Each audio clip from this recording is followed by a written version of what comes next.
Thanks for joining us on Rich Ferraro's Forest Ramble. We take pride in bringing you this podcast completely free. If you want to make a donation, you can go to paypal.me/forestramble. Go on, buy us a pint. Thanks for joining us. Welcome to a Forest Ramble podcast extra, where we're looking back over the first three games in the first week of the season.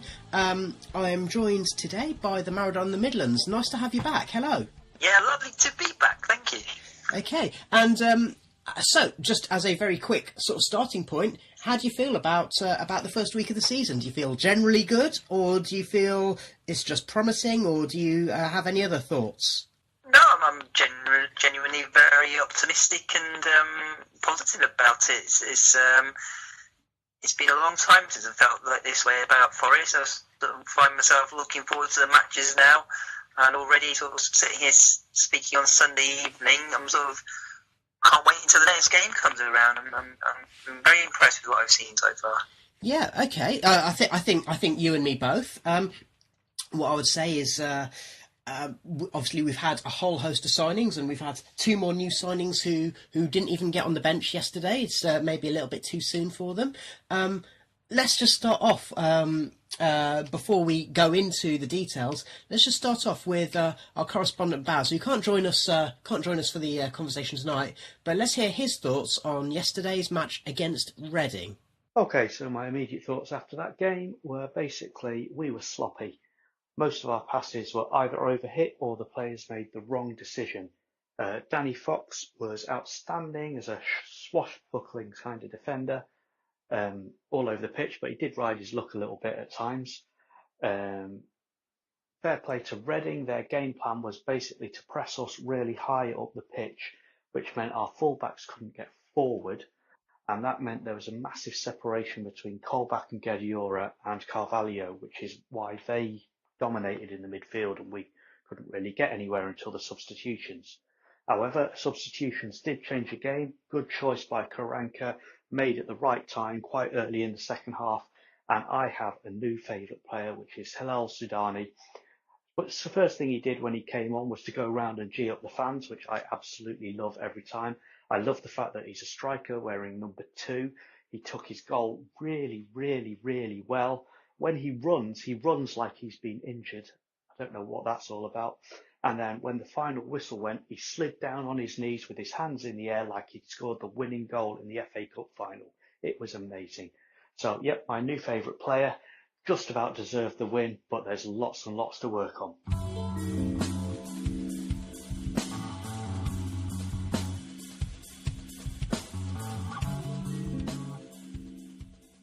Maradona in the Midlands, would you have anything to add to Baz's opinion about the match, and in particular about Hilal Sudani? A genuinely very positive reaction to him when he came on, and my immediate thoughts were that he's going to turn into a cult hero at Forest. The way he sort of runs around and just a bundle of energy, and then no little quality as well, as he showed in the finish. It was really a cracking goal. So yeah, very, very happy to see him on the pitch and doing so well. But Baz said we were a bit sloppy. My take on it was that players looked a little bit tired and leggy after Tuesday night. So I was a bit surprised on Tuesday that he didn't bring Watson on to just stiffen up the midfield after about 17 minutes. It was fairly obvious that the players, Guediora and Colback, was just something to flag a bit in the middle on the pitch for Forest, and I was pretty sure he'd make 2 or 3 changes to the side. So I thought they'd be probably a bit too tired. So I was surprised to see an unchanged lineup when we turned up at the ground. And I think he showed a little bit. Guediora, as dominant and as brilliant as he was on Tuesday night, he was just seemed sloppy, just off the pace a bit on Saturday.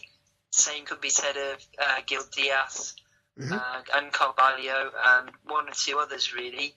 That might be down to tiredness, but also down to Reading, as Baz put in his report.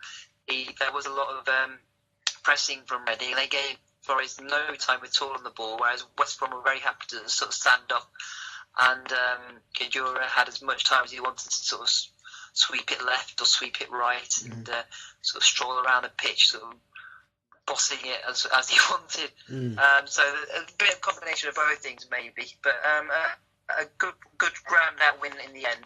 So I'm delighted now to be joined also by Stephen Toplis. Stephen, we had a bit of a chat before the season started, and let's just have a little summary from you about has it gone as you hoped, or is it something that's or has it gone better or worse, or just fairly satisfied with progress so far? I'm pretty satisfied. It's been a good start, and we've had 3 tricky games, and we haven't looked like losing any of them, and that gives me confidence for the rest of the season. Getting the win against Reading was important. I think that's going to give the players more confidence now that they've got that win under their belt, and their first 3 points. So yeah, it's a positive start, no question. Okay, great. And who's been your player of choice so far? I've been very impressed with Danny Fox. I think he's been great in the centre of defence. He looks like a completely different player now, and particularly against Reading, he was very good. Yeah, I mean, actually, I'm glad you mentioned that, because Fox. I mean, I thought he had a good match on Tuesday night as well, and it's almost like, obviously he's changed his squad number from 13 to 4, and it's almost like he's grown his hair a bit and everything like that, and it's almost like he's having a bit of a break from the past, and is saying, hey, look at me, I'm now the new improved Danny Fox, a Grizzly central defender, but also with a good pass on him, good long range pass. So I thought he's surprisingly commanding now, isn't it? It's almost as if he's just kind of found his feet as a footballer. He had the captain's armband against Reading, so that is it just shows what faith Karanka has in him to lead the team. Yeah, and actually I would also say that he's not looked out of place as being the captain. Obviously, I suspect he's probably about third choice behind Watson and Dawson, but they've got to be in the team to take the armband, haven't they? So yeah, no, credit where credit's due. He was very, very good against Reading. Really commanded the box and put in a few great long-range passes as well. I've been very impressed with him. Let's look at some of the new signings. I mean, if we go back to January, look, we've already I've shared my thoughts about Tuesday night's match, and if you missed that, then here's a little recap. Most of you will be aware of the big headlines, I suppose. Adlan Guedioura was absolutely magnificent, possibly his best match ever in a red shirt across his 2 to 3 spells at the club. But also, we noticed that the Portuguese lads, Carvalho and Diaz, really gave West Brom's defenders a lot of problems. It's worth remembering that this was a match against Premier League opposition, in all but name. These are experienced players who have played at the top level. Some people talked about Ben Osborne struggling at left back, but he was up against an international winger with years of Premier League experience. We shouldn't have conceded, but more to the point, we should have put the game to bed well before that. I would also add in that for people of a certain age, you may remember Paul Hart's first ever game in charge back in 2001, and this match was very reminiscent of that. The style of football was just a quantum leap from what we'd seen before. The attacking intent was just outstanding.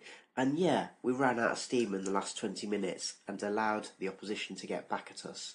But it just shows that there's a season of real promise ahead this year for Forest. Obviously, Guedioura was a big player on Tuesday night. He had a magnificent match, and he was a January signing where we thought, well, that's not really worked out.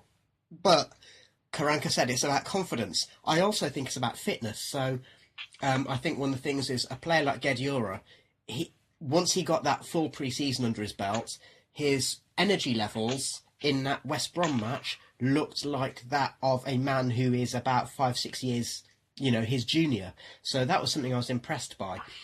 With regard to the big money signings, the marquee signings, I think that on Tuesday in particular, I was, as I mentioned there, I kind of slightly in love with João Carvalho on the basis of Tuesday night's match, and sure, he was a little bit quieter and ended up being subbed yesterday. But Maradona the Midlands, you were particularly impressed on Tuesday with Gil Diaz then, weren't you?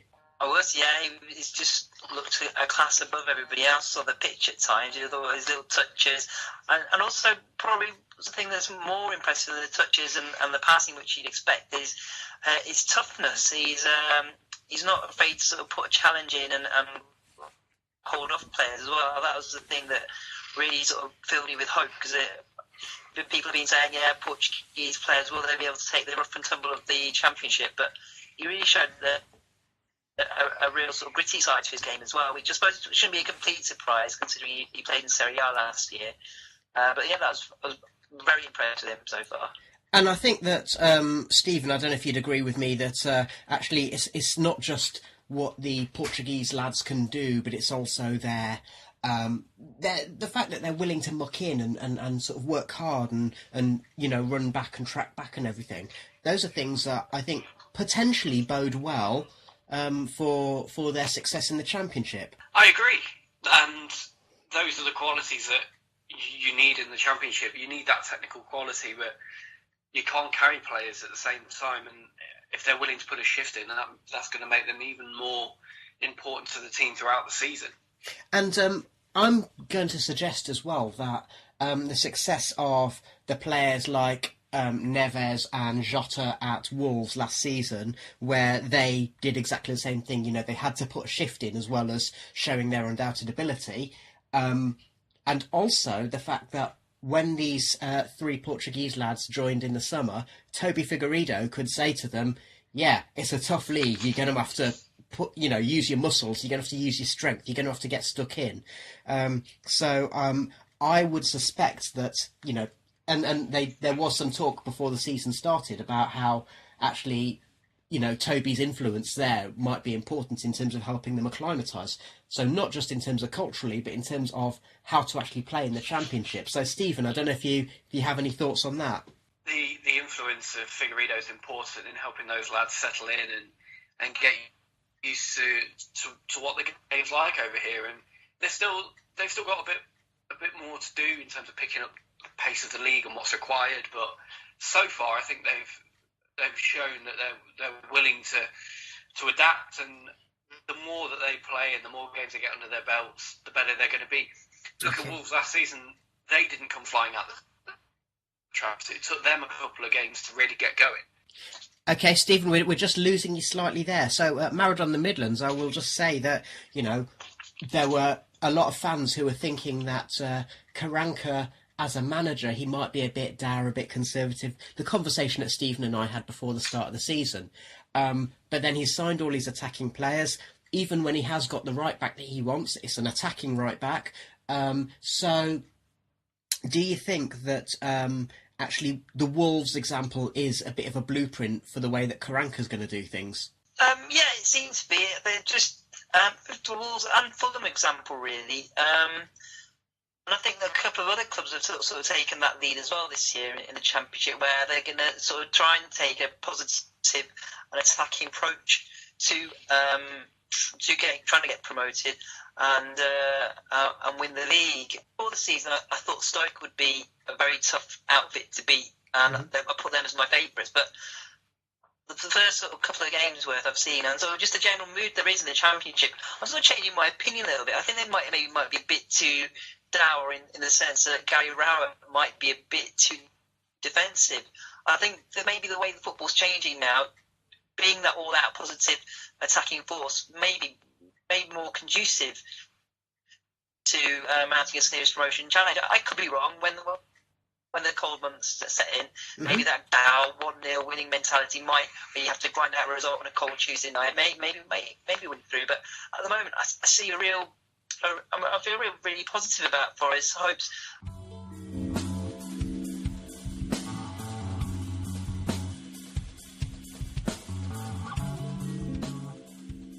Stephen, before the break, we heard about the Maradona the Midlands' opinion on the Championship and the kind of league it's going to be. Do you have any thoughts about what it's going to take to get promoted? It will be no different this year than any other year in the Championship. You've got to make yourselves hard to beat. You've got to be a good unit. You've got to work hard, and you have at times got to be almost a horrible team to play against. If you look at Cardiff, for example, and how they were set up, it got them promotion in the end. It wasn't the best football in the world, but it did the job.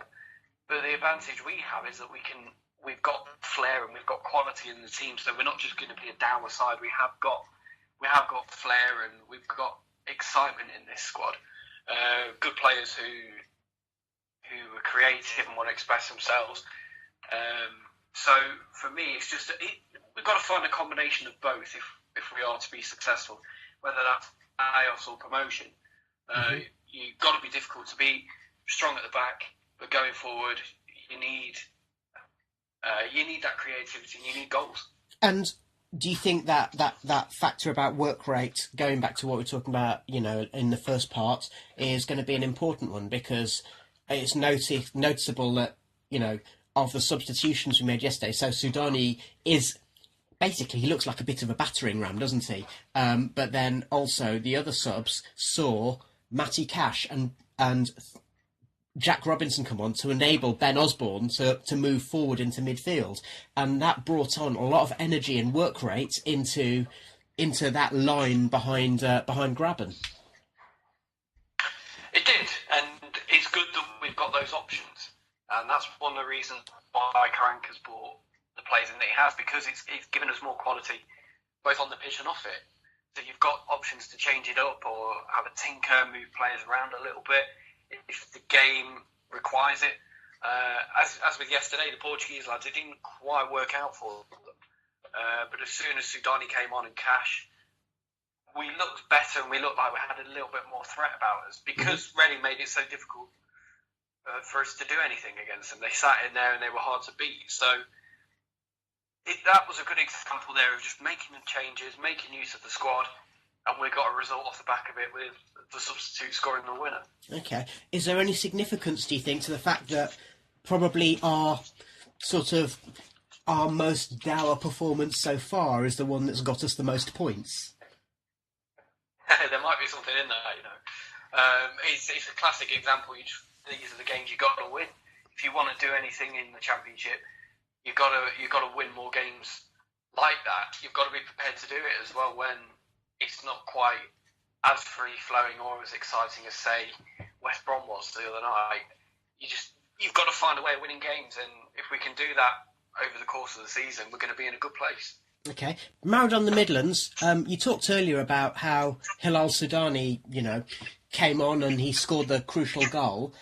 He was signed ostensibly as a forward, but obviously can play in a position off the striker or on the wing. The centre-forward position went to Daryl Murphy, who capped it with a goal in the first match. And then in the two home matches, we've seen Lewis Graben play. What's your opinion on the jockeying for position at centre-forward? I thought on Tuesday night it was obviously just then it seemed obvious to me. It was just making full use of the squad, just freshening it up from Saturday to Tuesday. I thought he may have changed it again yesterday, but no, he was stuck to Lewis Graben. I've been a little bit disappointed with Graben. I felt he was playing a little bit on his heels. He just seems a little bit slow to react to play, or just does react. He's playing as a reactive player rather than forcing the play. And I'm surprised quite how slow he is. I'd hoped he'd be a bit quicker, having not really seen much of him in real life before. I was hoping he'd be a quicker player. Well, a few occasions against West Brom and then again against Reading, where the Portuguese players tried sliding through into goal, and he just couldn't get there. He just very slow to running with the ball. As the style of play evolves and the players get used to, I think at the moment some of Carvalho's reverse passes, he's just too good for his teammates at this moment, and they need to kind of up their game in terms of getting in behind there. I wonder if I did mention when I guested on the Tilehurst End podcast for Reading fans that I anticipated that Murphy would probably play in some of these matches because his strength is in creating that space for the players who are coming through behind him, and that's something that he doesn't always get the credit for the amount of donkey work he does. Graben, I agree with you. He seemed very reactive. I mean, Stephen, what's your thoughts on the centre forward dilemma? We've got plenty of options, and that's what you want, really. You haven't even mentioned Brereton, who because he's not even got the bench yet. At the minute. Yeah, exactly. So when you've got a player, okay, he's still young, but you've got a player of his talent sitting on the bench, or not even on the bench, then it's it just shows you the quality we've got. And I think they've all done well so far. In different ways, you can see the different qualities they have. Graben can get in behind a bit more than Murphy, and he's got a bit more pace than him. So he'll probably stretch defences a little bit more, whereas Murphy is more of that player who, like you say, is going to bring more people into play, and the link-up play is going to be there. And I have been impressed with all of them. I think Sudan is the only one we haven't seen too much of, other than the goal. But he seems like he can make an impact, definitely. I mean, the other thing is that obviously the role that players play off the pitch as well as on the pitch can be important. And I particularly, Baz mentioned in his match report about how Sudani, and he did this against West Brom as well, he wants to G up the crowd. He wants to really get people involved, get people going. And on during the midweek, the Forest social media feeds showed the bench and how involved they were, in terms of they were up and down and really getting excited, and it's great to see. And this brings us to the matter of attendances. Maradona, the Midlands, season ticket sales have now passed 21,000, and we can expect something approaching a full house quite a few times this season, I think. Yeah, it's amazing stuff. It really is, and the feel and the vibe and the positivity around the ground for the West Brom game is something I haven't seen in a long, long time at Forest. Everybody was just so up for it, and the crowd was so loud, and there's singing from all sections of the ground. Even the Brian Clough stand was singing, and it was just really impressive and good to see.